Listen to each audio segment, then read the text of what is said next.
Let's have an in-depth look at time, evolution, and death.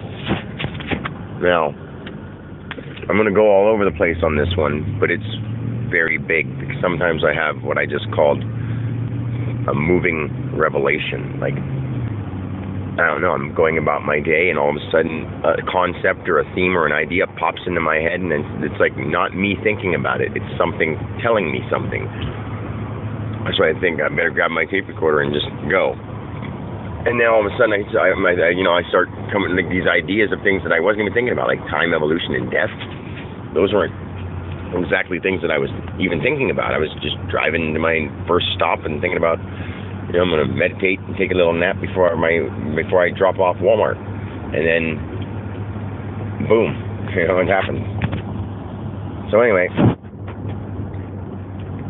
time. Okay, let's start off with like a cell. I'm going to start off with a cell and a mother who's pregnant with a baby. That's the best way I could think of starting. Okay, now the mother's already there, but the baby's growing. Okay, and how does the baby grow? From the stuff the mother takes in, the food, right? First of all, the sperm and the egg have already met. We know how that happens. We don't have to go through that.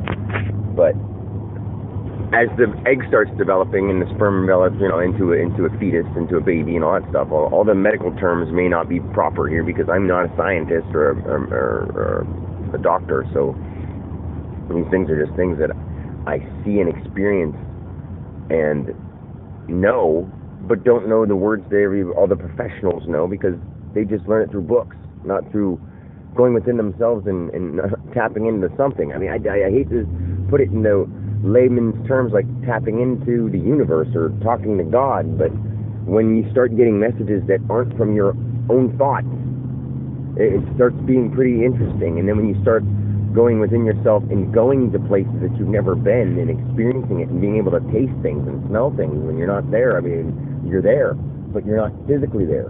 But it almost seems like you're physically there. It's just such an amazing thing to try to explain. But anyway,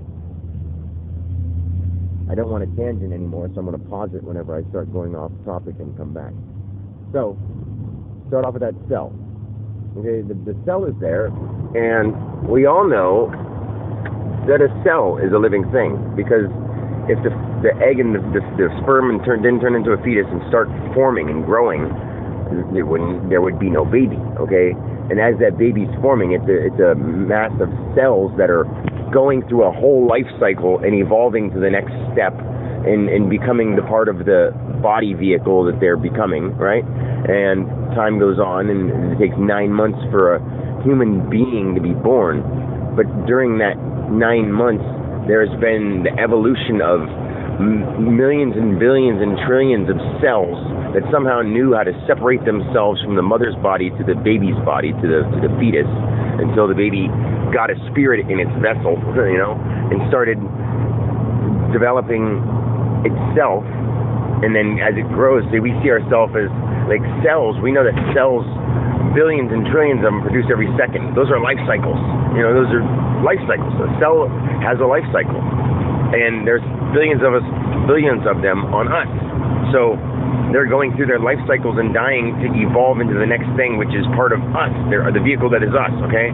The same thing is happening just in what time seems like a longer course for people. And we take 9 months to multiply, not, we can't just osmosis and be like 1 cell, 2 cell, 4 cells, 8 cells. We can't do that like that. We do it in a longer gestation period as smaller animals and smaller creatures, reproduce in different ways in different time frames. But it's all sort of the same thing. They're trying to evolve to the next better thing. Like that cell that dies, that doesn't really die, it just evolves into the next thing that it is. Instead of just being a cell, now it's part of a living thing. It's like a bigger living thing.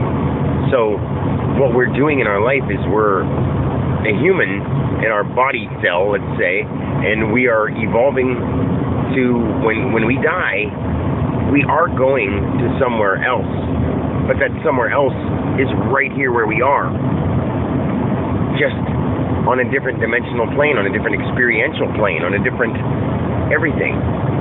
It's something that our brain doesn't comprehend because our brain isn't us. It's just what our soul, which is majorly more extremely evolved than our brain.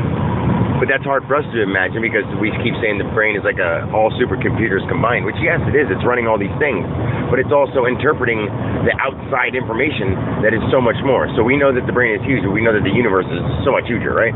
Well, the everything that is more than just the universe, when you say the everything that includes that and all universes, the multiverse, all that, everything.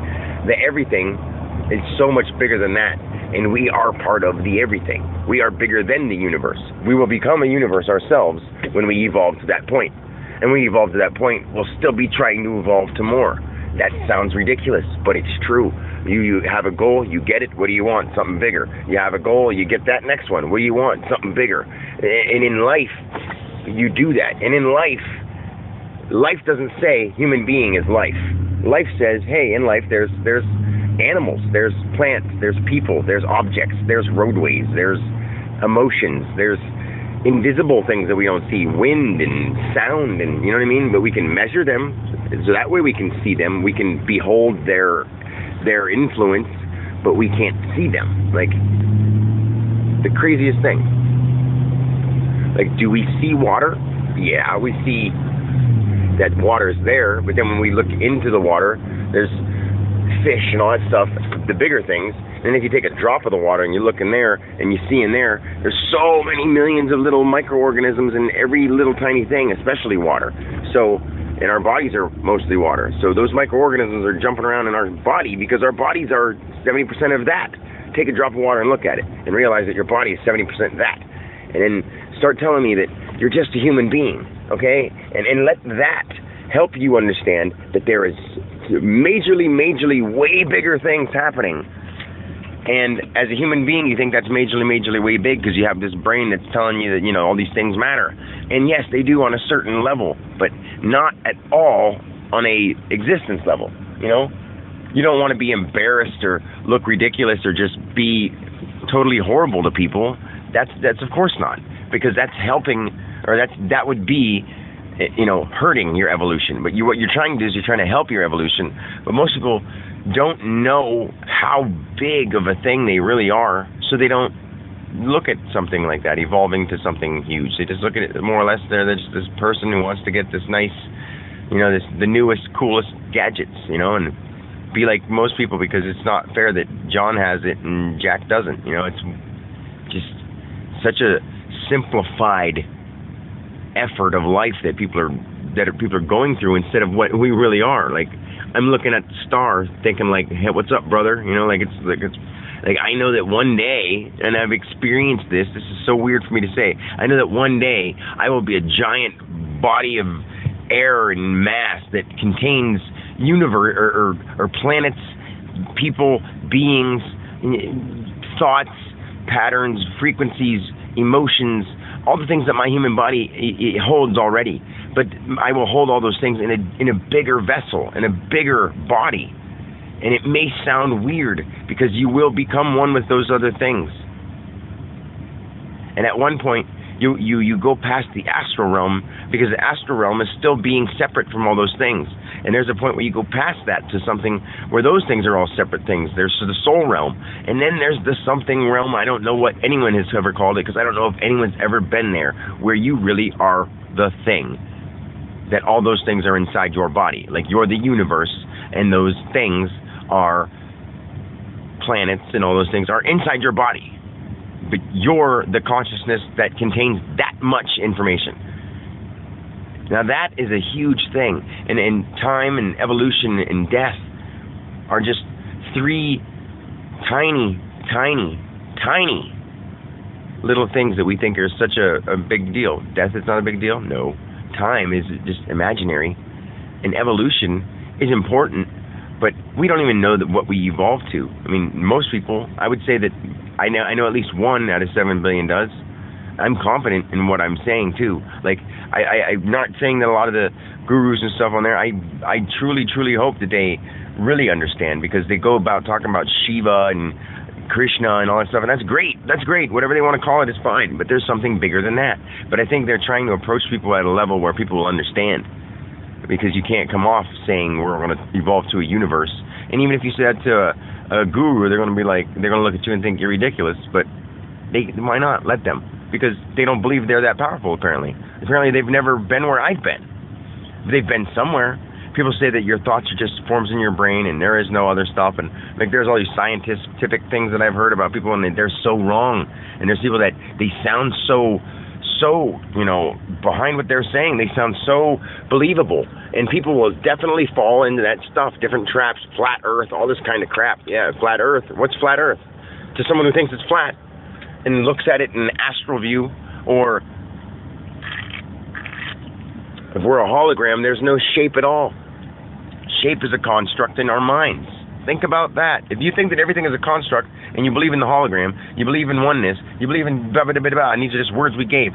There's no flat. There's no word flat. There's no word earth. It is what it is, but we call them things, okay? And I'm not saying that as in there's no flat earth, as in those words are just words. I'm saying flat earth is just a theory, man. It's just a theory. It's round, too. You know it looks like a circle, so maybe it's flat and round. Maybe it's not a sphere earth, but if it's flat, guess what? At least one side of it is round. It may be flat like a pancake, if that's what people want to think, but I think that's ridiculous for someone to think that it's a flat pancake. But at the same time, it's ridiculous for anyone to worry about it, because we're here fucking living on it. Who cares if it's flat or round? How is that going to affect you at all? Is the shape of something else going to affect how the fuck you live? No. Get over it, people. Move on to something that fucking matters. Thank you very much. Have a good day.